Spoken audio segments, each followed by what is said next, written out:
তারপর আমার পুরো জীবনটাই যেন কেমন ওলট পালট হয়ে গেল।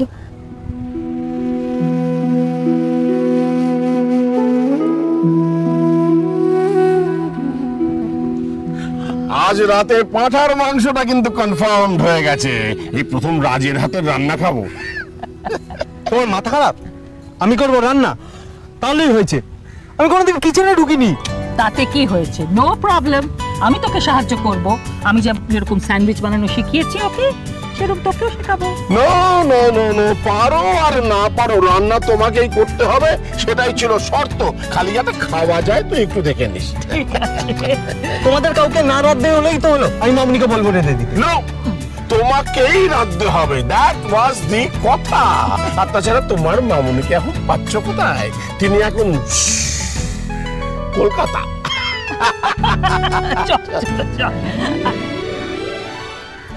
মামুনি কলকাতা গেছে?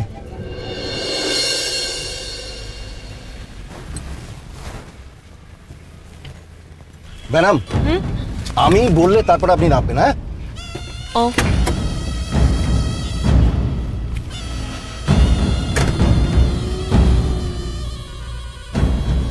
ঘরের সামনেটায় তো ওদের কাউকে দেখছি না, গেল কোথায়? একটা ফোন মেরে দেখি। এটা তো আবার সুইচ অফ হয়ে আছে, এই জন্যই ওদের কোনো ফোন নেই। বুঝতে পেরেছি। কি হলো কি? আর কত ওয়েট করাবে আমাকে? না মানে ম্যাডাম, আমার এই মোবাইলটা না সুইচ অফ হয়ে গেছে, মানে অনও করতে পারছি না। মনে হচ্ছে চার্জ খতম হয়ে গেছে। তো আমি কি করতে পারি?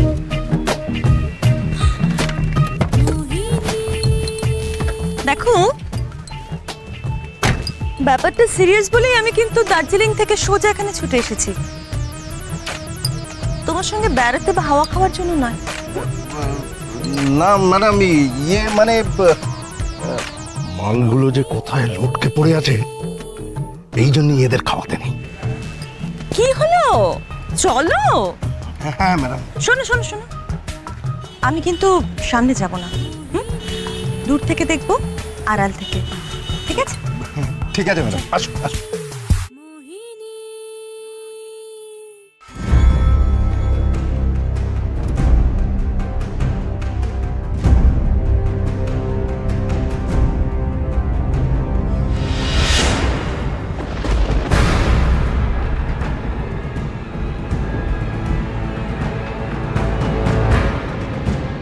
এটা এটা কি করে সম্ভব?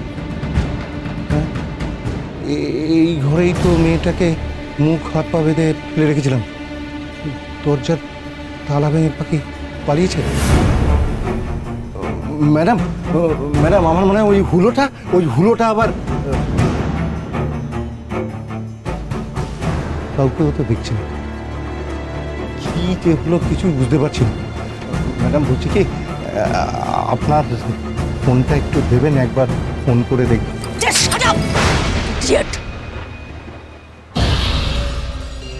মাঠে গিয়ে ঘাস খাও, একটা কাজ যদি তোমাদের দিয়ে হয়। কোথায় তোমার দলবল? কোথায় সেই লোকজনরা?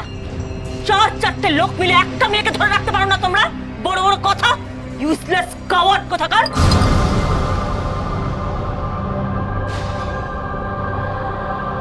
এরা তো দেখছি আমাকেই ফাঁসিয়ে ছাড়বে। একে তো মেয়েটা হাতছাড়া হলো, উল্টে আমিই না বিপদে পড়ি। চলো এখান থেকে শিগগির চলো, এখানে আর বেশিক্ষণ থাকা ঠিক হবে না, তোমার বিপদ হতে পারে। চলো, কিন্তু মেয়েটার হদিশ আমার চাই। ঠিক আছে। কোন একটা বস্তিতে থাকে বলছিলে না? হ্যাঁ। কোন বস্তিতে?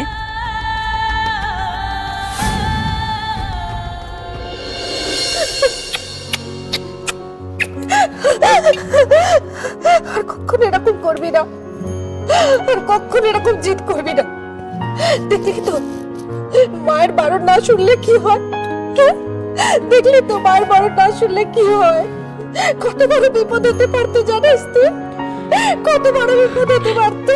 তোমার ভালোবাসা, তোমার আশীর্বাদ আমার সঙ্গে থাকলে আমার ক্ষতি করবে কার সাথে মা? কেউ ক্ষতি করতে পারবে না আমার, কেউ পারবে না। বাবা বিশ্বনাথ আমার কথা শুনেছেন জানিস তো, তোকে আবার ফিরিয়ে দিয়েছেন। ঈশ্বর আমার কথা শুনেছে। তোমার ঠাকুর সত্যি তোমার কথা শুনেছে মা। নইলে দেখো, অংশুবাবুকেই পাঠিয়েছিল আমায় উদ্ধার করার জন্য। मुझे मालूम था साहब, मुझे मालूम था अब जब वादा किया है वो जरूर निभाएंगे, मालूम था। অংশু, কাল রাতে আমার মাথা ঠিক ছিল না। আমি জানি আমি খুব দুর্ব্যবহার করেছি তোমার সঙ্গে, ক্ষমা করে দিও আমাকে। প্লিজ এইভাবে আমার লজ্জা দেবেন না। আপনার জায়গায় আমি থাকলে আমিও হয়তো এইভাবেই রিয়াক্ট করতাম। কিন্তু তোমার জায়গায় আমি থাকলে আমি এত তাড়াতাড়ি ঝিলিককে এইভাবে উদ্ধার করতে পারতাম না বাবা। আমি তোমার কাছে কৃতজ্ঞ, চিরকৃতজ্ঞ।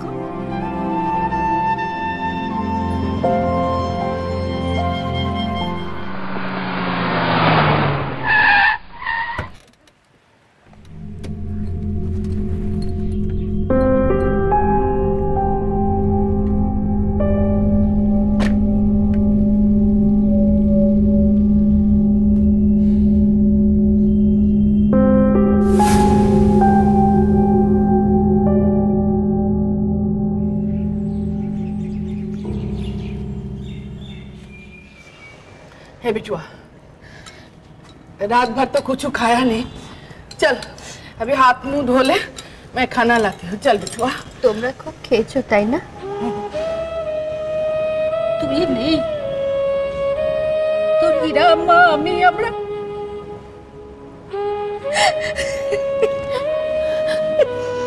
আমি জানি মা, তুমি বলে দেবে তারপর আমি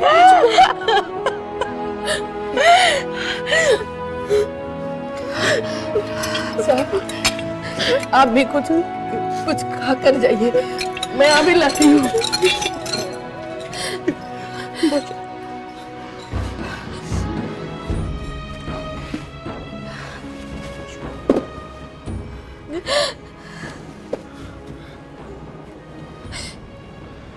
আমার আশঙ্কাটা তাহলে সত্যি প্রমাণিত হলো। কেউ আড়াল থেকে এই খেলাটা খেলছে। মানে আমরা যতই লক্ষ্যর কাছাকাছি পৌঁছাচ্ছি, কেউ মরিয়া হয়ে ঝিলিককে আটকাবার চেষ্টা করছে। সে বা তারা চাইছে না ঝিলিক ওর পরিবারকে খুঁজে পাক। কে সে আর কেনই বা এরকম করছে?